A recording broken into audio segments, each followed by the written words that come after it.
क्या हाल है मित्रों। सो आज के वीडियो में हम रिएक्ट को शुरू करने वाले हैं और रिएक्ट को बहुत ही बेसिक से पढ़ने वाले हैं और बहुत ही एडवांस लेवल तक पढ़ेंगे। सो हम इसको बिना देरी के स्टार्ट करते हैं। तो सबसे पहले हम ये समझते हैं कि रिएक्ट आखिर है क्या और क्यों ज़रूरत पड़ी हमें रिएक्ट की और क्यों सीखना चाहिए। जावास्क्रिप्ट जब मैंने पढ़ाया था उसमें भी मैंने आपको बताया था कि जावास्क्रिप्ट हमें क्यों सीखना चाहिए।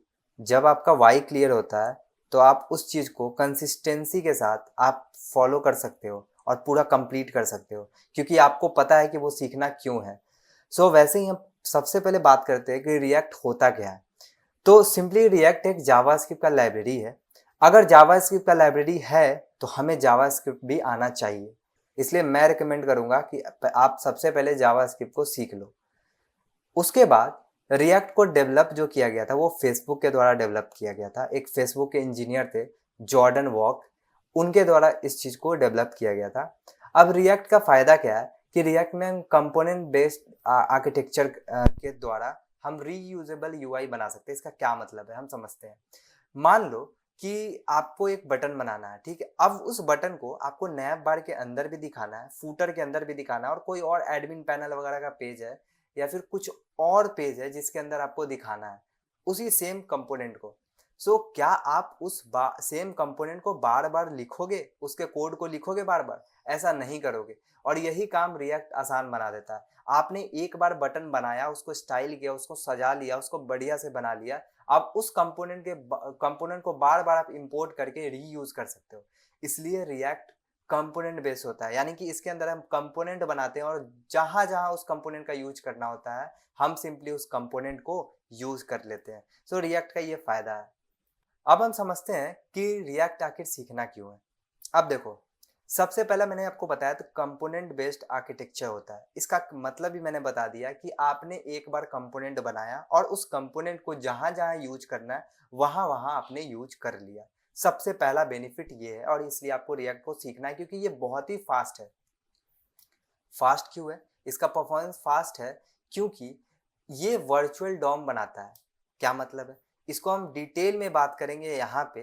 मैंने यहाँ पे सब कुछ डिटेल में बताया कि किस तरीके से इनिशियल रेंडरिंग होता है और कैसे कैसे फाइनली रियल डॉम अपडेट होता है। सब कुछ मैंने फ्लो बताया है, सब स्टेप्स बताया है मॉड्यूल 2 में। सो हम इसके बारे में बात करेंगे। सो डोंट वरी, बट अभी के लिए फिलहाल समझो कि इसका परफॉर्मेंस फास्ट होता है बिकॉज ऑफ वर्चुअल डॉम। ये रियल डॉम में पहले कुछ भी चेंजेस नहीं करता है, पहले उसका एक वर्चुअल डॉम बनाता है। वर्चुअल डॉम मैं लेमन भाषा में बोलूँ तो सबसे पहले उसका एक कॉपी बनाता है, सबसे पहले उसके जैसा दिखने वाला एक डॉम बनाता है। आपको पता है रियल डॉम क्या होता है, मैंने जेएस में बात किया था। बट इसके अंदर एक वर्चुअल डॉम बनता है और सब कुछ पहले उसमें चेंज होता है। जो जो चेंजेस कर रहे हो आप उसमें रेंडर होता है, चेंज होता है, और तब जाके क्या होता है, रियल डॉम में जाके अपडेट होता है। इसके बारे में हम डिटेल में बात करेंगे। सो डोंट वरी, अगर आपको अभी बिल्कुल नहीं समझ में आ रहा, कोई दिक्कत वाली बात नहीं है। बस इससे समझो कि परफॉर्मेंस फास्ट है, इसलिए हमें रिएक्ट को सीखना है। अब नेक्स्ट क्या क्या फायदा है, क्यों सीखना है? नेक्स्ट ये है कि हमारा जो डेटा फ्लो होता है ना वो वन वे होता है। इसका मतलब है कि जो डेटा होगा वो पेरेंट से लेके चिल्ड्रन की ओर फ्लो करेगा। अब ये पेरेंट चिल्ड्रन क्या है इसके बारे में हम कंपोनेंट में बात करेंगे, जब हम कंपोनेंट के बारे में पढ़ाई करेंगे। बट फिलहाल के लिए समझो कि डेटा जो होता है वो पेरेंट से होते हुए चिल्ड्रन की तरफ जाता है। अब लास्ट फायदा ये है कि ह्यूज इकोसिस्टम है और कम्युनिटी है। क्या मतलब है? इकोसिस्टम का मतलब है कि रिएक्ट के थ्रू बहुत सारी चीजें आप सुने होंगे। रिएक्ट में बहुत सारी लाइब्रेरीज है, बहुत सारे फ्रेमवर्क्स है। आपने रिएक्ट नेटिव भी सुना होगा, आपने नेक्स्ट जेएस भी सुना होगा। सो इतना बड़ा इकोसिस्टम है ना रिएक्ट का, इसलिए आपको रिएक्ट को सीखना है। और कम्युनिटी बड़ा है। कम्युनिटी यानी कि आपको रिसोर्सेज बहुत मिल जाएंगे, डॉक्यूमेंटेशन मिल जाएंगे, आपको लेक्चर्स मिल जाएंगे, आपको वीडियोस मिल जाएंगे, ट्यूटोरियल्स मिल जाएंगे, बहुत सारी चीजें आपको इंटरनेट पे इसके बारे में मिल जाएंगी। सो कम्युनिटी भी बहुत बड़ा है। सो ये फायदे हैं रिएक्ट के, इसलिए हमें रिएक्ट को सीखना है। अब एक टर्म है एसपीए और एमपीए, इसको बहुत ही आसान भाषा में समझते हैं। एसपीए यानी कि सिंगल पेज एप्लीकेशन और एमपीए यानी कि मल्टीपल पेज एप्लीकेशन। इसका क्या फायदा, ये मैंने एक डायग्राम बना दिया, इसको आप देख लेना। बट फिलहाल के लिए मैं आपको बता देता हूँ कि एसपीए जो होता है ना उसका पेज लोड जो होता है वो फास्ट होता है, क्योंकि सिंगल पेज है, बस वो अपना पेज चेंज करेगा। लेकिन एमपीए में क्या होता है, मल्टी पेज एप्लीकेशन में क्या होता है, स्लो होता है। क्यों स्लो होता है? क्योंकि बार बार वो रेंडर होगा, बार बार वो क्या होगा, बार बार रीलोड होगा। तो एक एग्जाम्पल देखते हैं, यहाँ मैंने एग्जाम्पल लिखा भी है जीमेल और फ्लिपकार्ट वगैरह का। सो सबसे पहले हम फ्लिपकार्ट को खोलते हैं और चेक करते हैं। देखो यहाँ मैंने लिखा फ्लिपकार्ट, फ्लिपकार्ट लिखा, और जैसे मैंने फ्लिपकार्ट पे क्लिक किया, अब ध्यान देना बार बार यहाँ पेज जो होगा लोड होगा, और बार बार क्या होगा, पेज रीलोड होने के कारण ये वेबसाइट थोड़ा सा स्लो आपको दिखेगा। देखो मैंने इलेक्ट्रॉनिक्स पे क्लिक किया, ये पेज रीलोड हुआ, रीलोड हुआ। मैंने कुछ भी पे क्लिक किया, फ्लिपकार्ट पे क्लिक किया, पेज रीलोड हुआ। सो ये पेज रीलोड जो है मल्टी पेज एप्लीकेशन का एग्जाम्पल है कि थोड़ा सा स्लो है, और स्पीड भी इसका स्लो है। मैंने यहाँ लिखा भी है कि स्पीड इसका थोड़ा स्लो होता है। अब मैं यहाँ पे ना रिएक्ट पे आता हूँ, रिएक्ट के वेबसाइट पे आता हूँ और आपको दिखाता हूँ कि ये सिंगल पेज एप्लीकेशन है। और इसका देखना कमाल का चीज देखना है कि यहाँ मैंने लर्न पे क्लिक किया, ये पेज रीलोड नहीं होगा, बस अपना पेज चेंज कर रहा है, यहाँ राउट्स चेंज कर रहा है। यहाँ लर्न पे क्लिक किया तो लर्न आ गया। अगर मैं यहाँ पे ध्यान से समझना, अगर मैं यहाँ रेफरेंस पे क्लिक करूँ, यहाँ रेफरेंस का पेज राउट्स चेंज हुआ, पेज चेंज हुआ, और यहाँ सिंपली रीलोड हुआ ही नहीं। कितना फास्ट है रिएक्ट आप देख सकते हो। कम्युनिटी पे क्लिक किया, कम्युनिटी, ब्लॉग पे क्लिक किया, ब्लॉग, कितना फास्ट चेंज हो रहा है पेज, देख रहे हो। लर्न पे किया, लर्न तुरंत हो गया, उसका ब्लॉग पे किया, ब्लॉग हो गया, इतना फास्ट है। ठीक है, तो इसलिए ये रिएक्ट हमें सीखना है क्योंकि ये फास्ट है और सिंगल पेज एप्लीकेशन बनाने में बहुत ज़्यादा मदद करता है। सो ये मैंने आपको बता दिया, और टेक्नोलॉजी ऑब्वियसली बता दिया, रिएक्ट, एंगुलर, व्यू, ये सब सिंगल पेज एप्लीकेशन का एग्जाम्पल है। और एमपीए में हमारा पीएचपी, जेंगो वगैरह यूज हो जाता है। ठीक है, बहुत अच्छी बात है। तो हमें ये तो पता चल गया कि हमें वेबसाइट्स बनाने के लिए हमें रिएक्ट का यूज करना है, एप्स बनाने के लिए रिएक्ट का यूज करना है। ऐप कैसे बनते हैं, रिएक्ट नेटिव के द्वारा बनते हैं, आपको पता होगा। सो रिएक्ट का कम्युनिटी और इकोसिस्टम बहुत बड़ा है और परफॉर्मेंस बहुत अच्छा है, इसलिए हमें रिएक्ट को यूज करना है। यहाँ तक तो था थ्योरी। इसके बाद हमें थ्योरी नहीं देखना है ज़्यादा, इसके बाद हम सब कुछ कर करके देखने वाले हैं, सब कुछ प्रैक्टिकली देखेंगे। अब ध्यान से समझना, यहाँ पे सबसे पहले आपको रिएक्ट का इस्तेमाल करने के लिए आपको नोड.जेएस और npm को इंस्टॉल करना होगा। जब भी आप कोई लाइब्रेरीज को इंपोर्ट करोगे, यानी कि इंस्टॉल करोगे, तो उसे आप npm के द्वारा इंस्टॉल करोगे। वो कैसे करेंगे अभी आपको पता चल जाएगा, इसलिए हमारे पास npm होना चाहिए। और npm कब आएगा, जब हमारे पास नोड.जेएस इंस्टॉल होगा, तो नोड.जेएस भी इंस्टॉल होना चाहिए।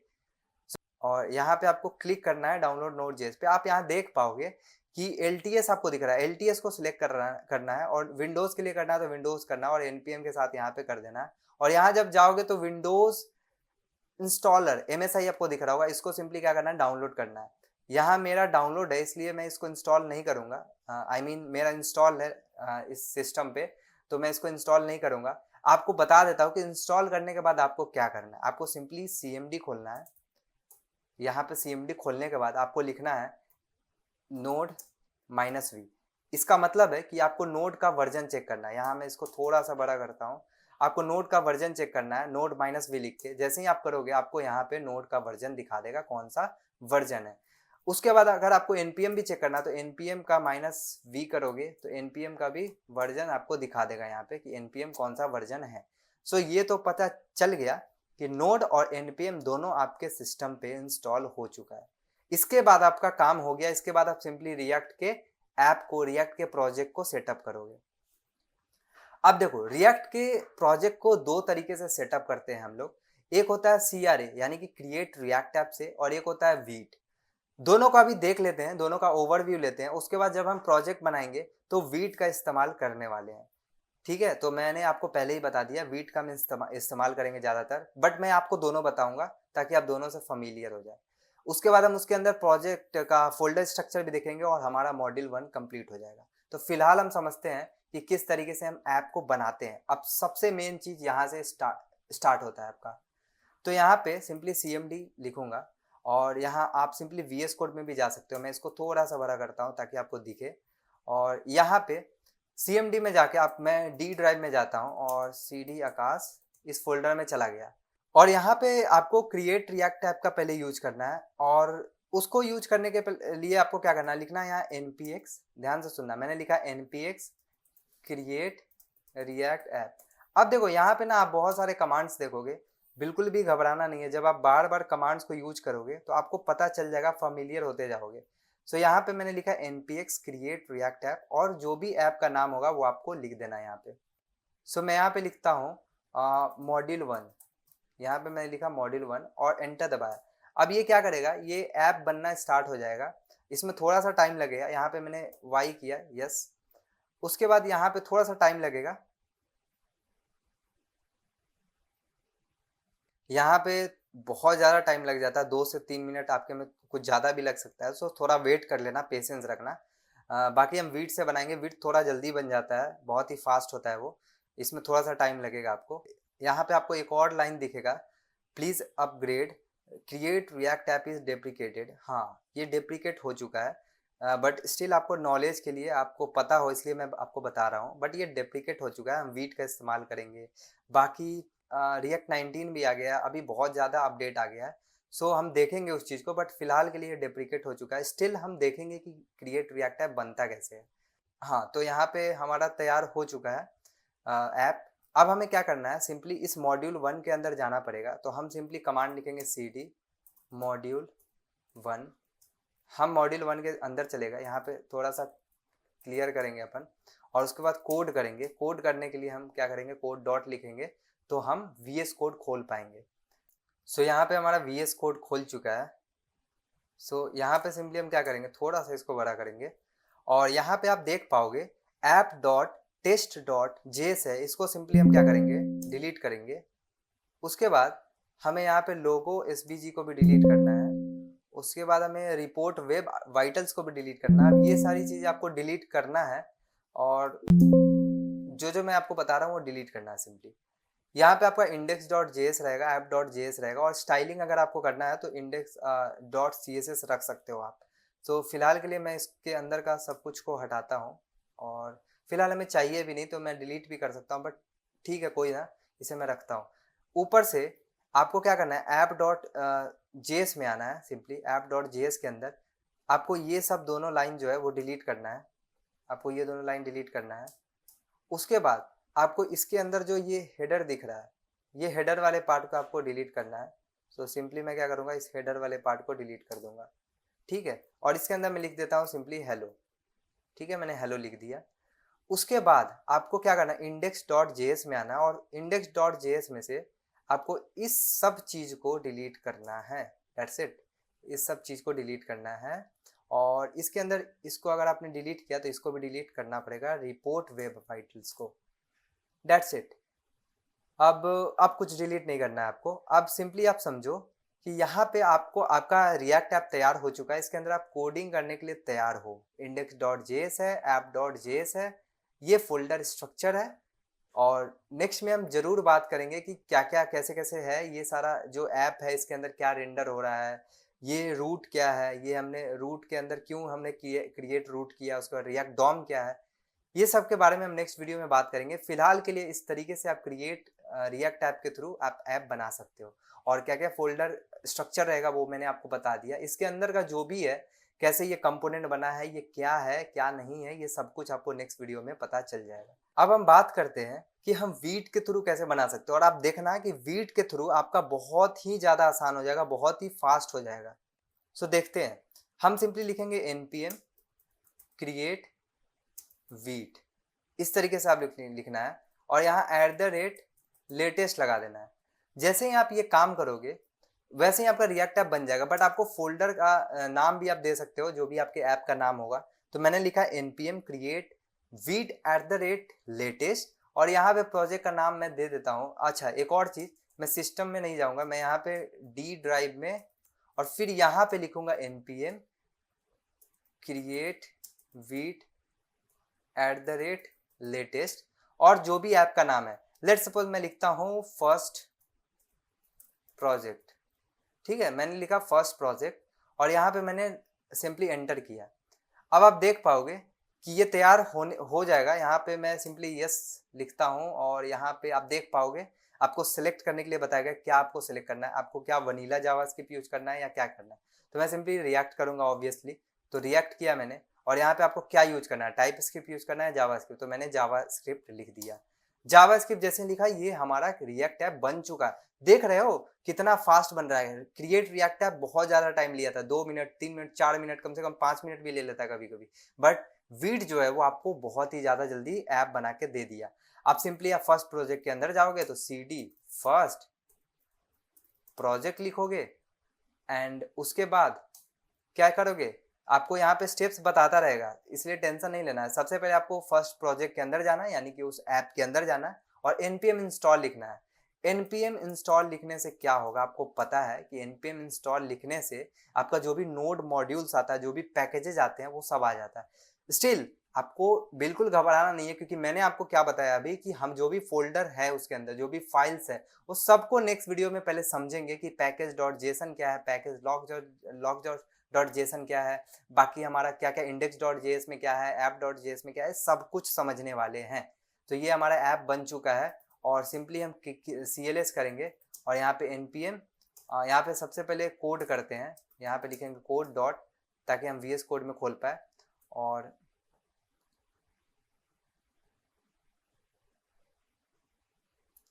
यहाँ पे हमारा VS कोड खुल चुका है और सिंपली यहाँ पे क्या करेंगे हम, यहाँ पे आपको फोल्डर स्ट्रक्चर दिख रहा होगा, सेम काम करने वाले हैं अपन कि CSS को डिलीट कर देते हैं यहाँ से और यहाँ पे इंडेक्स डॉट जेएस को CSS को भी डिलीट कर सकते हैं और ऐप डॉट जेएस में क्या करना है हमें, इस सब को डिलीट करना है, इस सब को डिलीट करना है।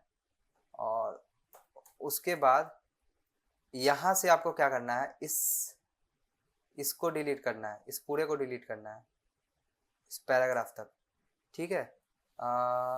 इसको भी हटाओ और इसके अंदर आप लिखो सिंपली हेलो, और इस स्टेट को भी हटाना है। अभी स्टेट वगैरह क्या है ये हम सब स्टेट में पढ़ेंगे, सो बिल्कुल घबराना नहीं, हम एक एक चीज़ को देखने वाले हैं। अगर आपको ये कोड अभी बिल्कुल नहीं समझ में आ रहा ना, हम सब कुछ देखने वाले हैं, हम रूट बनाना, किस तरीके से ऐप रेंडर हो रहा होगा, सब कुछ, सब फ्लो देखेंगे, ठीक है। सो फिलहाल के लिए ये समझो ये हो चुका है। अब हमें क्या करना है, हेलो लिखा हुआ आना चाहिए, तो हम इसको स्टार्ट कैसे करेंगे वो मेन बात है। सो स्टार्ट करने के लिए हम क्या करेंगे, सिंपली लिखेंगे npm run dev। अब यहाँ पे आपको पैकेज डॉट जेसन भी दिख रहा होगा, ये सब के बारे में हम बात करेंगे। सो यहाँ पे सब कुछ दिख रहा होगा आपको, ये सब हम देखेंगे। फिलहाल के लिए हम लिखेंगे सिंपली npm run dev, यहाँ npm run dev लिखेंगे, सो हमारा ऐप स्टार्ट हो जाएगा। जैसे ही इस लोकल होस्ट पे क्लिक करेंगे, सो आपको यहाँ पे ऐप दिख जाएगा गूगल में और यहाँ से आपको ये ऐप दिख जाएगा। अब यहाँ पे कुछ एरर दिखा रहा है, हम देखते हैं क्या एरर है। यहाँ पे मैंने इंडेक्स डॉट CSS डिलीट किया है, बट यहाँ पे मैंने इंपोर्ट किया, तो इसको सबसे पहले हटाना पड़ेगा और उसके बाद आपका ऐप तैयार हो चुका और यहाँ पे आपको सिंपली हेलो दिख रहा होगा। इसको मैं बड़ा करता हूँ, हेलो दिख रहा है। सो इस तरीके से आपका ऐप तैयार हो चुका है। अब हम देखेंगे कि कैसे कैसे सारा कुछ फाइल्स का स्ट्रक्चर है, कैसे कैसे क्या क्या है फाइल्स के अंदर, ये सब देखेंगे। उसके बाद हम कंपोनेंट्स बनाना शुरू करेंगे और अपने रिएक्ट के जर्नी को शुरू करने वाले हैं। सो आई होप आपको वीडियो पसंद आया होगा। अगर रिएक्ट समझ में आ रहा है सो प्लीज़ वीडियो को लाइक करना, चैनल पे नए हो तो चैनल को सब्सक्राइब करना, एंड मिलते हैं नेक्स्ट वीडियो में। Till then bye.